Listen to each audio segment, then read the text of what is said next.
कांपनी शुरू की तो जैसे भूचाल ही आ गया।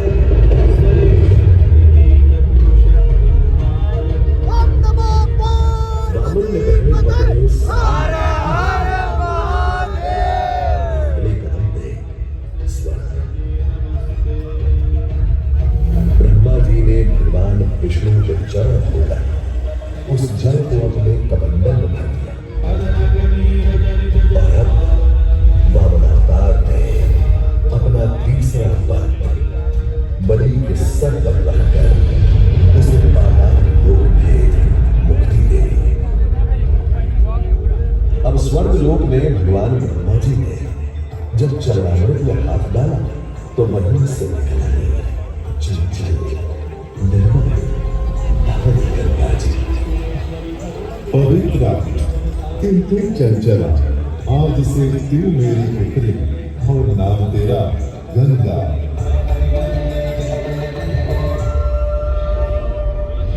उधर कुछ समय बाद सतयुग में इक्ष्वाकु कुल के सूर्यवंशी राजा सगर ने सारे संसार को जीतने के लिए एक अश्वमेध यज्ञ का संकल्प किया।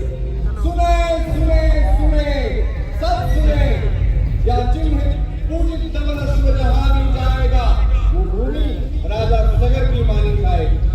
यदि किसी ने इस अश्व को रोका या पकड़ा तो उसे सगर के 60,001 पुत्रों और उनकी लक्षाधिक सेना का सामना करना पड़ेगा। सुने सुने सुने। भूलोक में सगर का अश्व अजय पराजय बढ़ता जा रहा था और स्वर्गलोक में बढ़ती जा रही थी देवेंद्र इंद्र की दुनिया। डरकर वो अश्व को रोकने की युक्ति लगाने लगे और उसे छल से महर्षि कपिल के आश्रम में बांध दिया। सूचना मिलते ही सगर के 60,000 पुत्र घोड़े की तलाश में लग गए।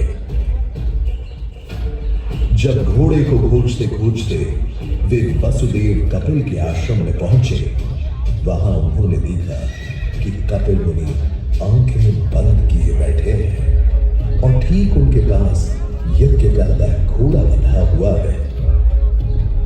क्रोधित हो सभी पुत्र कपिल मुनि को घोड़े का चोर समझकर उन्हें अपशब्द कहने लगे। वाचाल कुमारों, यदि कपिल ऋषि ने खोली आंख तो तपस की योगाग्नि से जलकर तुम सब हो जाओगे राख। सूर्य के वंशजों को आग से डराता है मूर्ख। अगर तूने तुरंत आंख न खोली तो अभी तेरा गंभीर सर तेरे धड़ से अलग करता हूं, घोड़ा चोर।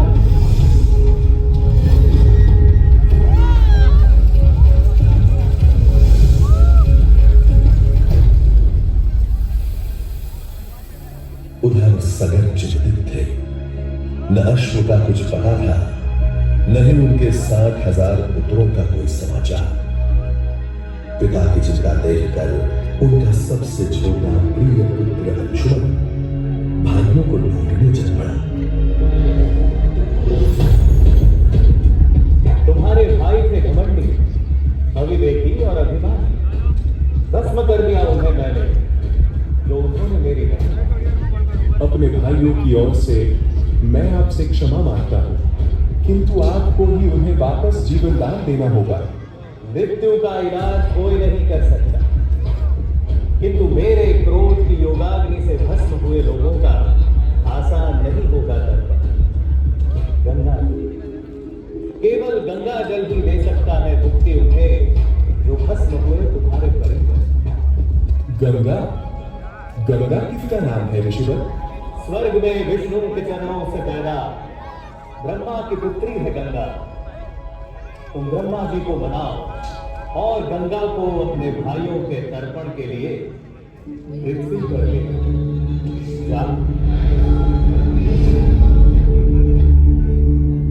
अंशुमन को अपने भाइयों के तर्पण के लिए गंगा को लाने का बहुत मन था, किंतु किसी को राजधर्म भी तो निभाना और राज भी चलाना था।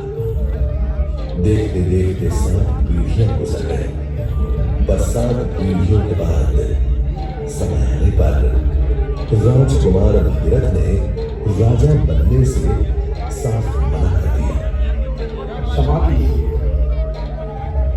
क्या ये आवश्यक है कि राजा का बेटा ही राजा बने?